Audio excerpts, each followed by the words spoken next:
The first strong westerly of the autumn season brought scattered thunderstorm with hail in northwestern and upper parts of Pakistan,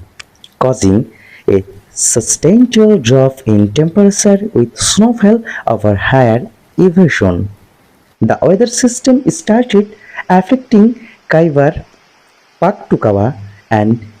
Gilgit-Baltistan late on Friday, which later spread of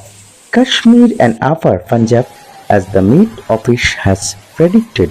that the system will remain over the region till October 17. Khyber, Peshawar and the surrounding areas were the first to receive thunderstorm and hailstorm followed by shower Abbottabad,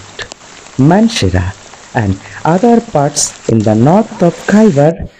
Pakhtunkhwa as well as North Waziristan,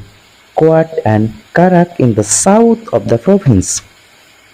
The twin cities of Islamabad and Rawalpindi